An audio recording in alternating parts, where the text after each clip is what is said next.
So now let us see. I started a new fresh recording because we are going to see the setup of Selenium and introduction to Selenium. Okay. Now, do you have any idea what Selenium is? Did you do any prior search on what Selenium is?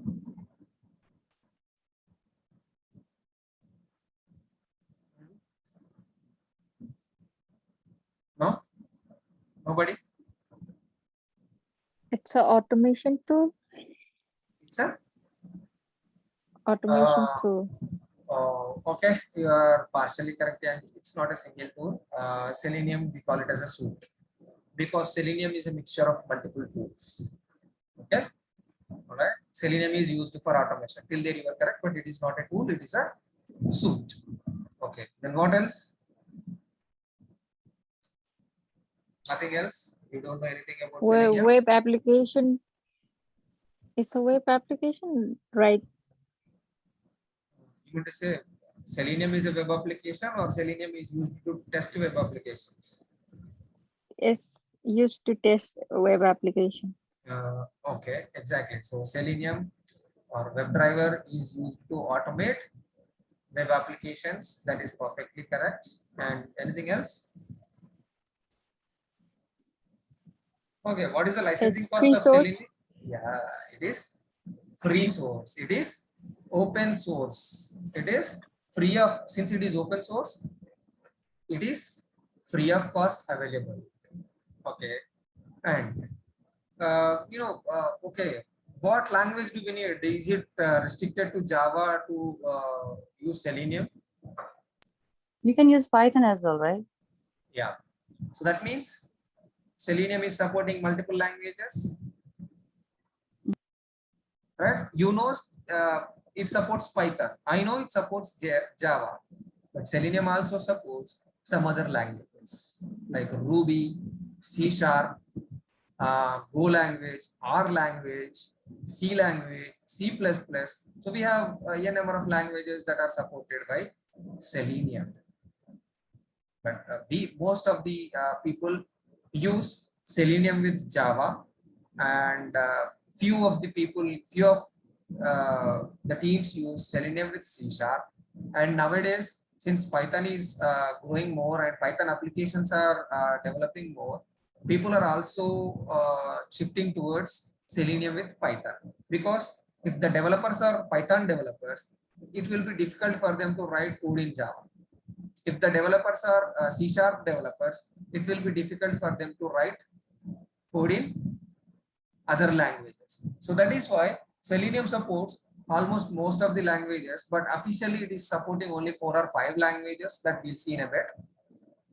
Okay, so it is supporting 4 or 5 languages. So we can use any of those languages for official support. Okay, so you see, just with the discussion between us, we found so many points about Selenium. That Selenium is an open source tool. Selenium is a free suite, and then Selenium consists of multiple tools. Selenium supports multiple languages, and Selenium is used to automate only web applications. See, these many points we already know, but we didn't put them together. Now, with this discussion, we got all these points. We have a brief idea about what is Selenium. Now, let us see that in a little depth. Okay. Okay. What have the PPT inside this? Fine. No issues. I'll open an image just to show you something. Okay. So Selenium hierarchy, you will find it. I thought I have a PPT there, but I do not have Selenium history. Some images. Let's see that.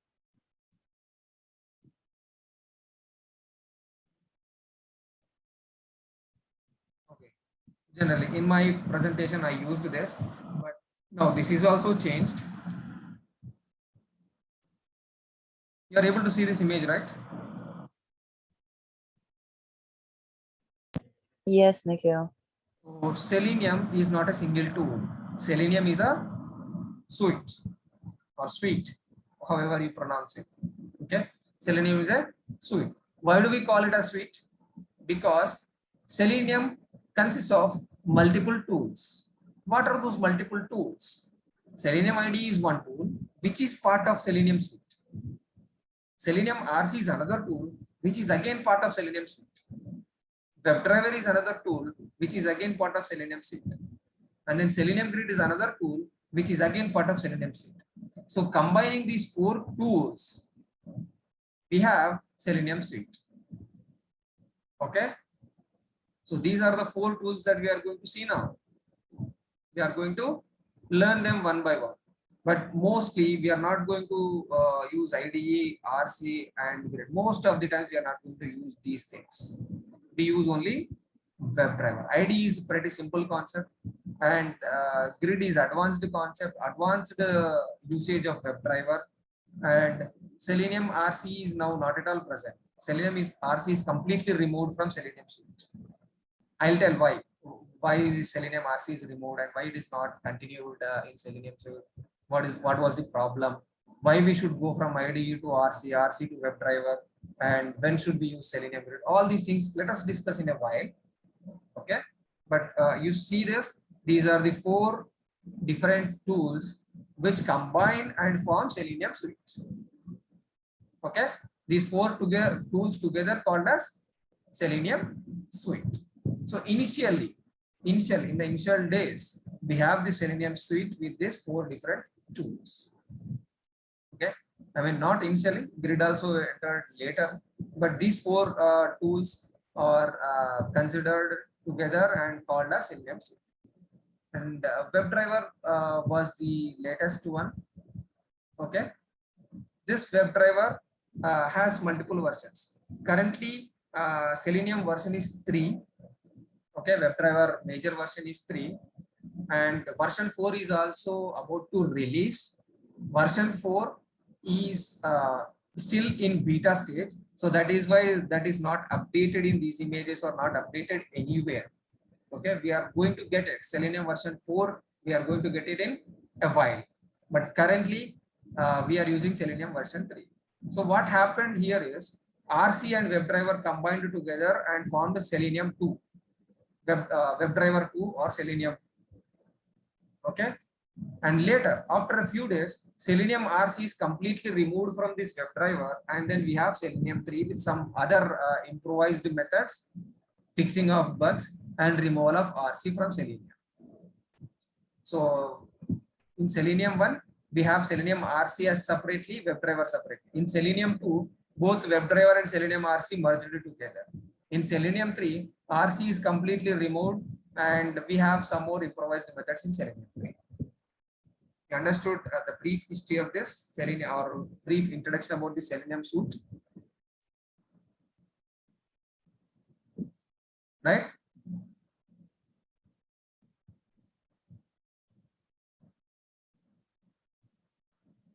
Is that clear about this tools? Yes, Nikhil. Fine. Now let's go back. Yes.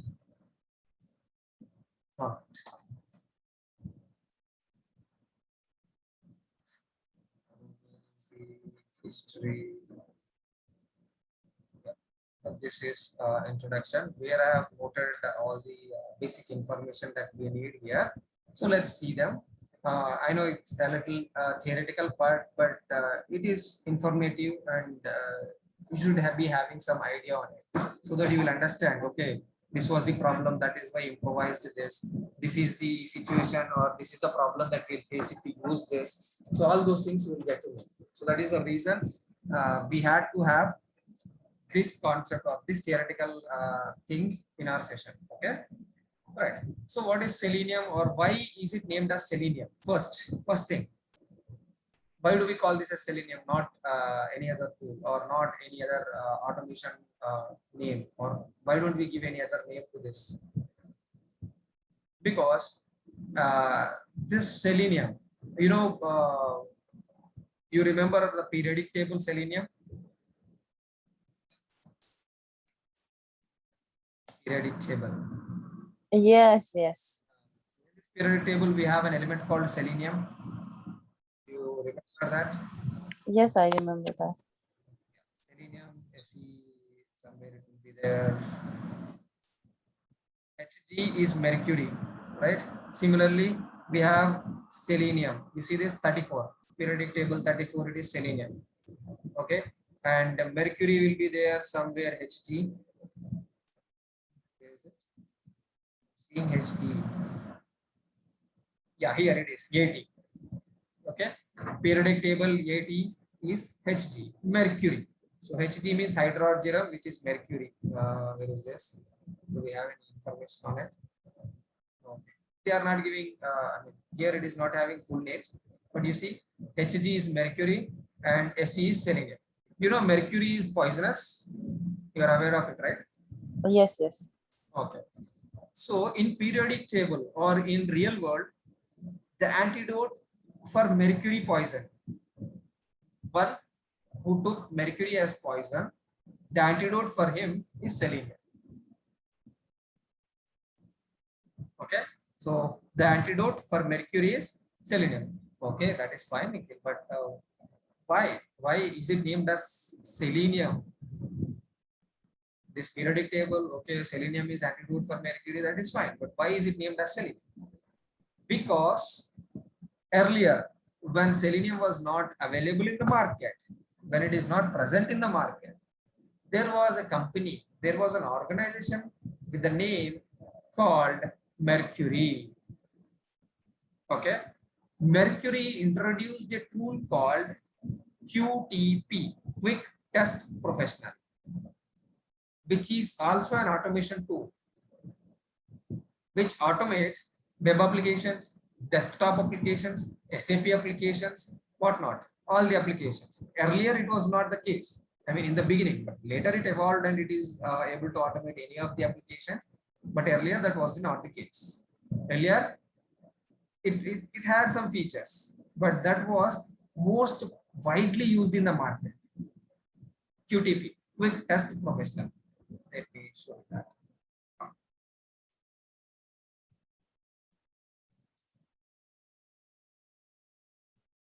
Now its name is changed. I'll tell you that as well. You see this one, HP Quick Test Professional. So this also has history. Earlier, this was owned by Quick Test Professional. This tool was owned by Mercury. From Mercury, HP bought it. From HP, now Micro Focus bought it. So currently, this QTP or UFT, you see, this is UFT or QTP. They changed the name from QTP to UFT. So earlier, this was owned by Mercury. Later, it was bought by HP, and then later it was bought by Micro Focus. It is merged with Micro Focus. All the IT division of HP is moved to Micro Focus. All the tool support is moved to Micro Focus. So that is why HP is removed from this QTP or UFT. Okay. So let's see. I'll see Mercury QTP. Then you might see that.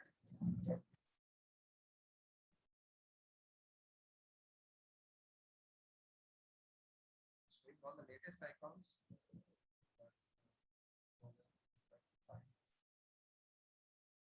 Mercury is QTP.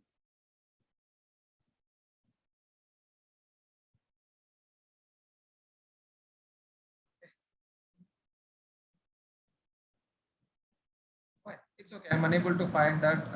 That's fine. So Mercury was the owner of QTP, and Mercury was having, or Mercury did occupied most of the market on automation. So when this selenium came into market, there was no name given to it. And in one of the discussions with his friends, the father of this selenium, in one of the discussions with his friends or in one of the interviews, he told, I would like to call this as selenium because I want to eradicate mercury from the market. Why? Because mercury's antidote is selenium. This selenium is a competitor for mercury now. So that is why make it competitor for mercury, QTP, he named it as Selenium. Since then, we are calling it as Selenium. That's all. So that is the history of this Selenium. I mean, that is the story behind this name, Selenium. Okay. So this was Selenium. Selenium was first found by Jason Huggins, who was an employee. As an employee, how you are and how I am. Jason Huggins was an employee of organization called ThoughtWorks. So he was an employee in ThoughtWorks. Currently, I believe this person, Jason Huggins, moved to Google, and he's working in Google. He moved out from ThoughtWorks, and he's in Google. Okay. Fine. So Jason Huggins was a regular employee, but with some extraordinary skills, who used to work in ThoughtWorks.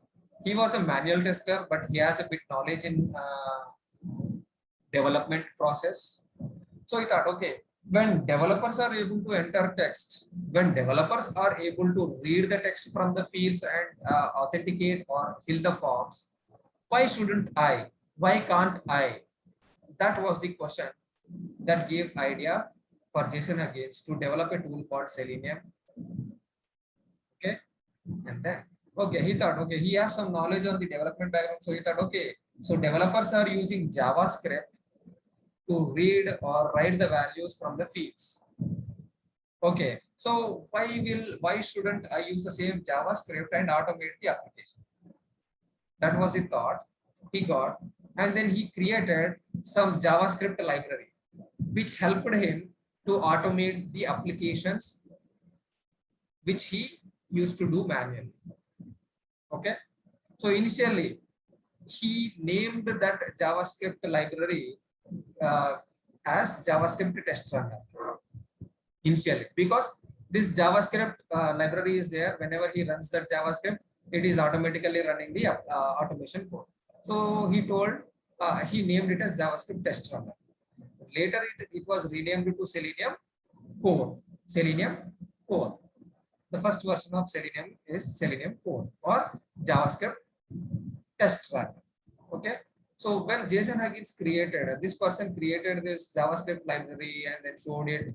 See, obviously, when we do something new, we'll showcase it. Right? We want everybody to use it, or we want to get some fame or name. Right? So we'll showcase it. When Jason Huggins showed this JavaScript test runner or Selenium core to the teams, and teams started using this JavaScript test runner, later they found some issues. That issues we'll discuss later. But when he gave his idea, when he showed this automation concept to the whole teams, then okay, they felt that okay, this looks good, pretty much good, and it has a lot of potential to improve or develop and become useful for many of the people in the market. So they thought, and they suggested Jason Huggins start maintaining this library and make it open source, so that anybody who is in need can use it, and anybody who can help can, anybody who wants to contribute can help you. So Jason Huggins made it open source. So what is open source? Anybody can see the source code. If anybody can see the source code, then that is open source. Okay, open source means it's not free. I mean, both are not same. Open source and free are not same. Most of the open source tools will be free, because open source means you will be able to see the complete source code. How is it behaving? So when you are able to see the source code, you can directly use it. Why will you pay for it? Right? So that is why open source applications or open source tools are always free. Okay. So based on the suggestions from his teammates or his friends, Jason Huggins made this Selenium or JavaScript test runner as an open source tool and made it available for everyone. Okay. Now let us come back to the issues that this team faced, the ThoughtWorks team faced when they started using this JavaScript test runner or Selenium. Okay. So you know the hierarchy of our applications, right? Normal. I don't want to go into the complete architecture of the application server, but generally how it will be, you will have a system. This will be the user system, right? user system, and then you will have a firewall or network proxy firewall, right, which will restrict the users to access office network or authenticate the users to access office applications or network, right? We have credentials for office, right? So that is firewall kind of concept. And then we have application server. Okay, there is application, so we have application server, and then we might also have this application server might also contact with the DB server, right? We might also have a DB. Generally, DB will be represented in this, so I'll try to draw the same. Okay, so this is DB server. Now, what will happen when the user? Okay, let us ignore this firewall for me. It's not needed for us. Okay. Now, what will happen generally? When a user hits a URL, that URL will request or will send some request to this app server. This app server will authenticate that user. If that user is authenticated user and he has permission to access this application, then what will it do? It will fetch the required data from DB. DB will send the data to the app server, and then app server will send the response to the user so that he can see that in the browser. Right, that's what we are that is happening, right? We are sending a request, and then we are getting a response. Request and response. You request the server, request will be processed by the server, and then it will give us back the response. Of course, this request has some header, body, tail, links, all those information is there. Those are not needed for us. Just assume that we will send the request in the form of packets. This server will read those packets, server will understand that request, and based on the request, it will give us the response. Right? So this used to happen. Now the application is installed in this app server. User is on this machine. So this server is nothing but another machine, right? Like our laptop or like our desktop. This is another machine which is having high what do we say, configuration, high configuration. Now this is the general architecture where how our web applications work. Now application is installed in this server, okay, and user is working or user is trying to access the application from this place. So that means user is on a separate machine and the application is on a separate machine. Right? Now, when you use this JavaScript test runner, JavaScript runner or Selenium core, so this is completely developed based on JavaScript. JavaScript. This is developed, or the background, the code of this is JavaScript. Okay. So when we are using JavaScript, this JavaScript is present in our machine because we are automating it. So our JavaScript library will be present in this JavaScript, but our application is present in the application server. There is a problem with the application server or application where the application is hosted on the machine. That is, these servers will not allow any JavaScript from outside world to enter into it, because JavaScript has the capability of completely hacking this application or completely deleting this application or completely making this server down. So that is why these servers doesn't allow JavaScript to be executed on our servers. You know, will you be able to upload any exe files into any of the official sites? All right, they will restrict the exe files. Did you try it in any of your testing? Okay, you are on ETL tester, right? So you won't be able to see such scenarios. But exe files or what do we say, executable files, whatever executable files, you cannot upload into any application. When you have some, for example, you are applying for passport or visa or anything, okay? If they ask you to upload your image, if you change the format of the image to PDF and try to upload, will it be accepting? No, right? It will be restricting us to accept only JPG or JPEG. Similarly, none of the servers will accept JavaScript from external sources to be executed in our machine. So now what? We cannot run this application, we cannot use this automation code in any of the applications which are not in our place. Since Jason Higgins was working on ThoughtWorks, his application, okay, his application and his JavaScript, both are present in the same machine. Both are present in the same machine. So he was able to automate this application and run it because this JavaScript is in the same machine. But now, when he explained this JavaScript runner to all the other teams, and they have the applications in different servers, if they want to use this JavaScript test runner, they cannot, because this JavaScript cannot be sent to this app server because app server rejects this. Okay, that is nothing but same origin policy. Okay, whenever you send some JavaScript, the server will check for the same origin policy. What is the same origin policy? Whatever the server, wherever the server is there, that server will check this policy. So what is considered? What is there? What does the same origin policy consist of? Okay, so this same origin policy will check three things. Okay, we'll check three things. First one is protocol, which is let me show you. Let me open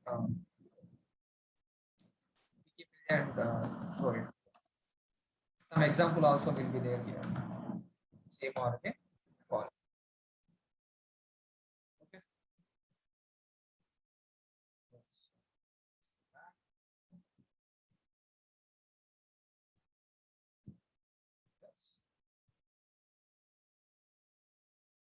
There are no images here. Let me go back. Let's see if we can make any understandable. You see here, our web application is here, and we have our HTML. This is the server. So when we send request to the server, you will be able. This web server will be able to respond to you. But when you send the HTML or HTTP request to Yahoo, this is not sending this request, or this is not accepting it. Or that is not a proper example. Yeah, you see this? You have some. This is our site. This is Yahoo.com. So we have some JavaScript. We have some methods here. This Yahoo.com will be able to execute this JavaScript. But in our case, in our Selenium or JavaScript test runner, that code is present in our side. We have some JavaScript, some methods, some etc. So we will be able to use this JavaScript within our machine, but we cannot pass this JavaScript to the server and we cannot get the response from the server because violations same domain origin policy. This is Yahoo.com and this is our site. These are not matching. This cannot be done. This JavaScript or these calls cannot be sent from this class to this site or this machine to this machine. Okay, this cannot be done. Okay, so that is why that is the problem that we have now. Same origin policy. Okay, let me go here and let's see what is same origin policy. What do we check to see whether that server is in the same origin or not? Okay, let's skip all this theoretical part. So see here. So same origin policy examples are given here. The same origin policy is considering three things: host, port, and schema. Okay. Scheme is whether this is HTTP or HTTPS. Okay. Host is your application URL like facebook.com, moneygram.com, or youtube.com. That is your domain. That is nothing but host. Okay. And port. See, most of the times you will not see the port numbers in the URL. But sometimes in some of the applications, you will also see the port numbers in the URL like this. Okay. So whenever you are sending the JavaScript from the JavaScript test runner, it will check these three things: the schema, whether it is HTTP or HTTPS, and it will also check for the domain, and it will also check for the port number. If these three are matching and if these three are on the same place, then you will be able to execute. If any of these three things change, then your JavaScript will not run. See, you will not always run your scripts on facebook.com. You might change it to yahoo.com. So obviously the domain is changed or the host is changed. So your script will not be able to execute on that host. So this is same origin policy issue. Okay. So this was the issue that Jason Huggins faced initially. Now, to have or to overcome the same origin policy, what Jason Huggins suggested initially is, okay, now the problem is if the application is in a different machine and your code is in a different machine, you are facing the problem. So temporarily, to have our manual testing efforts reduced, you can do this automation by one workaround, by with some simple workaround. That is, you install or you have the application set up in your machine. Instead of having it in a server and then running your code on the server from your machine, you copy all the application content into your local machine and run the application from your local machine and have the same JavaScript test on in your local machine, so that it will be in your machine. The application will be in your machine. JavaScript test runner will be in your machine. You can automate the application. But is it possible? If suppose now you want to automate our sample example that we used the Orange HRM, right? We saw this sample application. Did we see that? Did I show you this application? I don't think so. Okay, so this is one of the sample application. Okay, Orange HRM is one of the sample application. You can do your practice on Selenium automation. For example, I want to automate this application. Will this Orange HRM organization give their complete code to me? No, right? For example, you want to automate Facebook. Does Facebook allow me to have their source code to be installed in my machine or to have a setup in my machine? No, right? You are getting my point, or am I loading? Can you repeat it again? We can't hear you properly. Okay. So the problem with JavaScript test runner is same origin policy. Were you clear till here? Mm-hmm. Okay. So as a workaround for the same origin policy, to make this JavaScript test runner work, even with this issue, what Jason Huggins suggested is to have the application set up in their local machine so that they can avoid this same origin policy. When both JavaScript and the application are in the same machine, it doesn't throw any error, right? It doesn't restrict us when both are in the same machine. When both are in the different machines, we are having this issue. Okay. So, okay. So since they are working in ThoughtWorks and they are automating only ThoughtWorks application, they have all the applications in their hands. Developers agree, testers agree, management agree, because they are automating it. But if you want to automate other applications, for example, you are working in an organization A, your applications you can have access. But if you want to automate a third-party application, will they give you that application to install or to have the setup in your machine? No. Obviously, no. So that was another problem they faced. Though Jason Huggins suggested that to avoid the same origin policy initially, until we find a solution, Jason Huggins suggested that we have the application as well as the JavaScript on the same machine, so that we will not face the same origin policy and our JavaScript library will be executed successfully. So that was the initial stage of Selenium. Understood this? Yes. Okay, so the same theoretical part is here. Now, after few days, Paul Hammond, a person called Paul Hammond, okay, he is also from ThoughtWorks. He know the problem of Jason Huggins or JavaScript test library. So he came up with a concept called RC. RC means remote control. Okay, here this name is Selenium core because it is having core JavaScript library. but we were having a problem, same origin policy, right?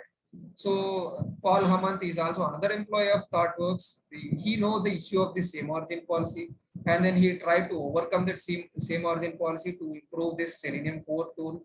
And then with this, along with this Selenium core, he added another tool called Selenium RC. RC means remote control. Okay, Selenium RC. We generally call this as Selenium version 1. Selenium version 1. So what does this RC do? Okay, now we have seen this client server concept, right? Client is sending the request to server, server is responding to the request, right? But what is the problem with this Selenium core? Both the application and the JavaScript should be on the same machine. Why? Because the server is identifying that this JavaScript is not from my place, it is coming from other machine. I should restrict it, and it is restricting it. Okay. Now he introduced a concept called RC. What does this do? This will trick both the user's machine as well as the server, making them assume that both the application and the JavaScript library are in the same machine. Okay, let me start sharing. So you remember this concept, right? User machine and the application server. User sends the request, application sends the response. But here, if you use JavaScript library, application server is finding that, okay, this JavaScript is from external sources, I should not execute, and this JavaScript is not executed on this server. So that is same origin policy. Okay. Now what Paul Hamant did is, okay, now we have a machine, user machine. Okay, this is user machine. And then we have app server. This is our app server. If you try to connect directly to this server with the help of JavaScript, this is being rejected because this JavaScript is not in the same machine, right? Now Paul Hamant came and he added one more extra layer in between this user machine and the server. This is nothing but Selenium RC. Okay, so whenever you combine your JavaScript library and send a request to the server, once you install this RC in your machine, this JavaScript will be sent to RC, remote control, Selenium server. And this RC will send that request to server. And this server will respond to RC, and RC will give the response back to JavaScript. But anyway, since this RC is in between, why is server not thinking this RC as a separate machine which is sending JavaScript? Because inside this, he is using some proxy trick. Proxies, you know, proxy settings in your machines. Have you used any time proxies? So what are proxies actually? Do you know what is a proxy? General term proxy.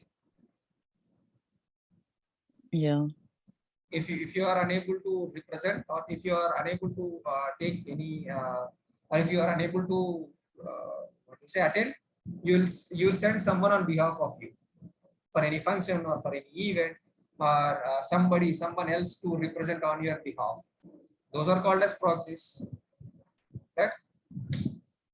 So this RC acts as a proxy, and server will assume, so when the IP is changed, so this server is assuming, okay, this is inside my machine only, so I will accept this request. And the user is assuming this, because of this proxy changes or proxy settings, this user is assuming, okay, RC is the actual application server. So there is no same origin policy. Server is assuming this JavaScript is coming from my machine, so it is accepting the request.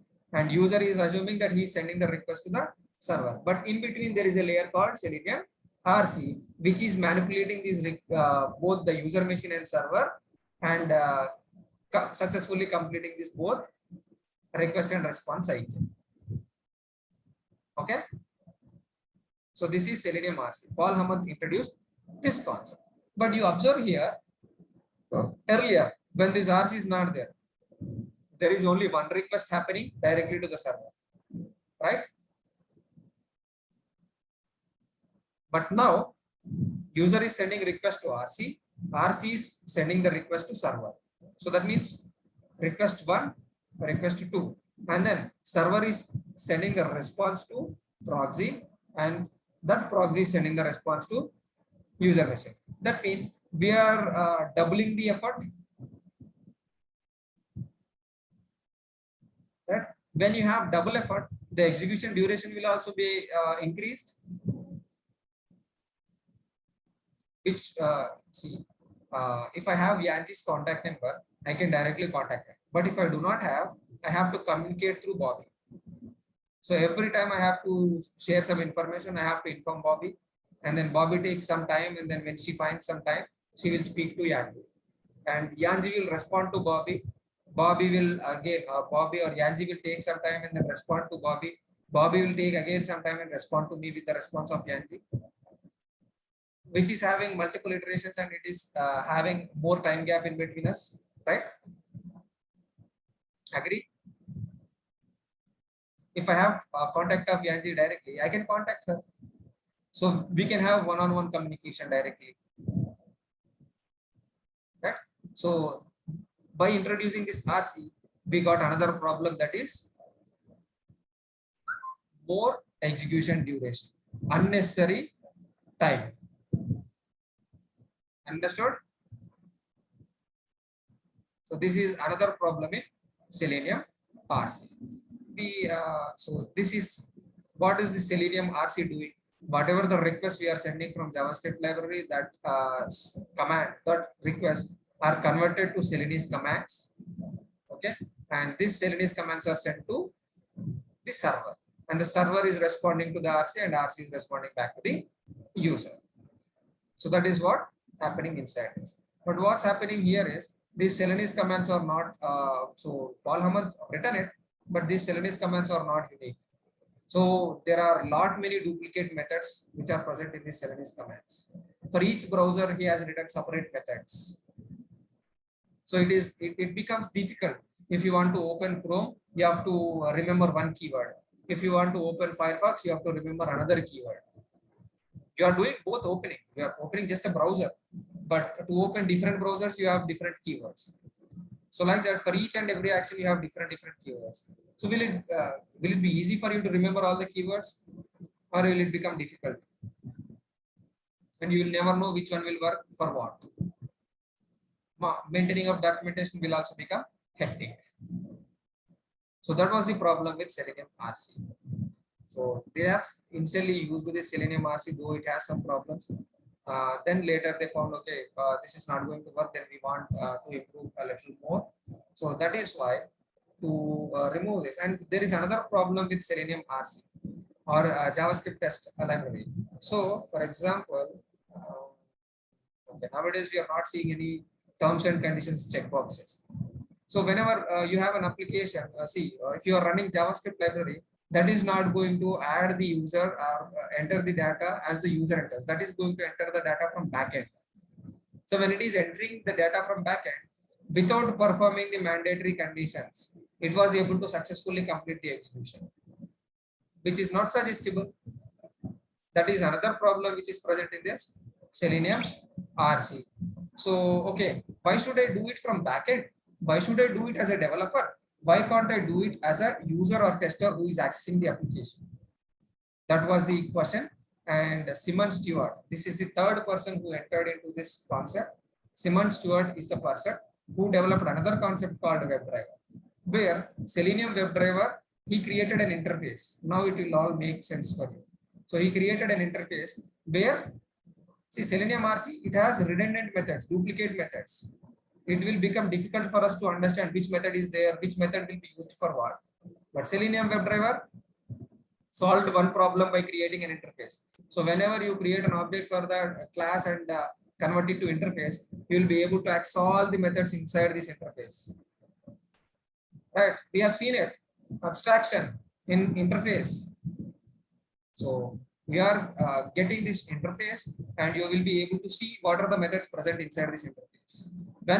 when you are able to see the methods which are present inside this interface, it will become easy for you to use. Right. That became easy. And also he removed JavaScript library. Here we are not using JavaScript. This interface is designed at OS level. So that means, see now, if I want to click on here, I'm clicking on this. But how is my system understanding? This is my Windows machine. This is understanding. Okay, if a user clicks on, if a user double clicks on the text, it should be displayed in blue color.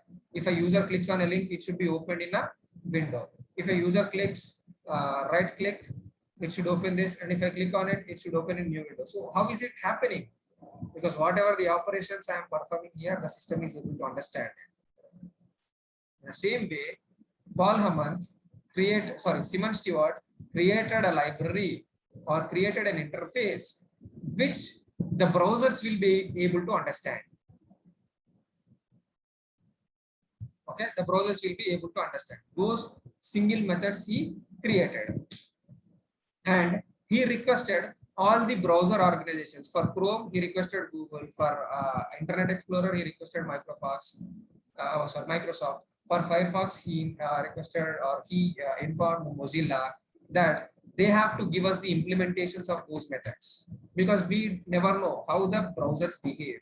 Okay, so that is why we got browser drivers separately. Now, this interface is not only for Java.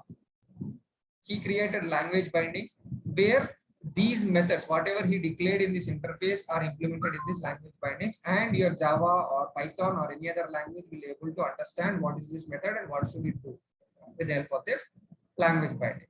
And here they are not using JavaScript to pass here and there.